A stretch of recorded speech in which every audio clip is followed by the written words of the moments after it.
నెల్లూరు జిల్లా కొడవలూరు మండలం పద్మనాభసత్ర గ్రామంలో Nellore district cooperative marketing society ఆధ్వర్యంలో ఏర్పాటు చేసిన ధాన్యం కొనుగోలు కేంద్రం ప్రారంభమైంది. ఈ కేంద్రాన్ని డిస్ట్రిక్ట్ కోఆపరేటివ్ మార్కెటింగ్ సొసైటీ మాజీ చైర్మన్ వీరి చలపతిరావు ప్రారంభించారు. ఈ కార్యక్రమంలో సర్పంచ్ రామయ్య, తహసీల్దార్ లాజరస్, ఎంపీడీఓ జ్యోతి, బిఎం వెంకటస్వామి, పార్టీ అధ్యక్షులు గంధం వెంకటశేషయ్య సిబ్బంది పాల్గొన్నారు.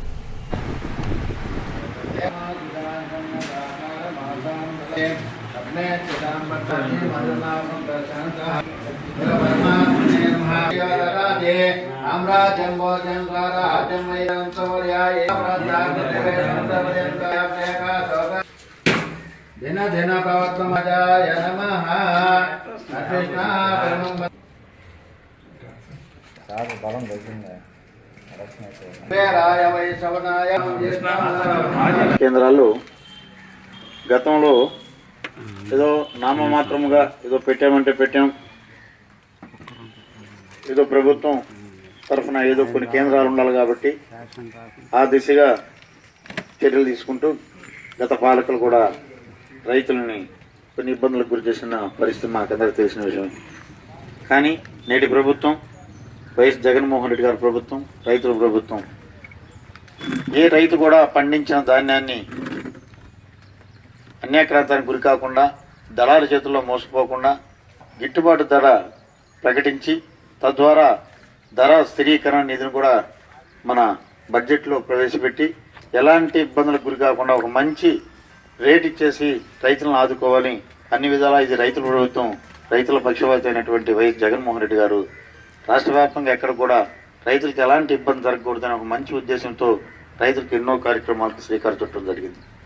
దాంట్లో భాగంగానే అంటే జిల్లా అధికారులు, గౌరవ కలెక్టర్ గారు అయితేనేమి, జాయింట్ కలెక్టర్ అయితేనేమి, మరి పౌర సంబంధాల శాఖ సంబంధిత అధికారులు అయితేనేమి, ఇక్కడ యూనియన్ వాళ్ళు అయితేనేమి, ప్రతి ఒక్కరు అగ్రికల్చర్ వాళ్ళు అందరూ ఒక 1.5 నెలల ముందు నుంచే ఒక మంచి ఒక ప్రణాళికాబద్ధంగా గతంలో 1-2 ఏదన్నా తప్పులు జరుగుంటే అవి కూడా జరగకూడదు, రైతులు ఇబ్బంది పడకూడదు అనే ఒక మంచి ఉద్దేశంతో ఆర్బీకేలను తీసుకొని జిల్లాలో ఉన్నటువంటి ఆర్బీకేలకు ఉన్నటువంటి కొనుగోలు కేంద్రాలని అనుసంధానం చేస్తూ తద్వారా ఏ రైతు ఏ యొక్క ఆర్బీకే నుంచి ఏ కొనుగోలు కేంద్రంలో మనం ధాన్యం అమ్ముకోవచ్చో మరి క్షుణ్ణంగా పరిశీలించి మరి ఎలాంటి ఇబ్బంది గురి కాకుండా రైతులు కూడా ఎలాంటి కన్ఫ్యూజన్ అనేది లేకుండా కూడా ఒక మంచి పద్ధతిలో గౌరవ జిల్లా అధికారులు కూడా తీసుకురావడం జరిగింది.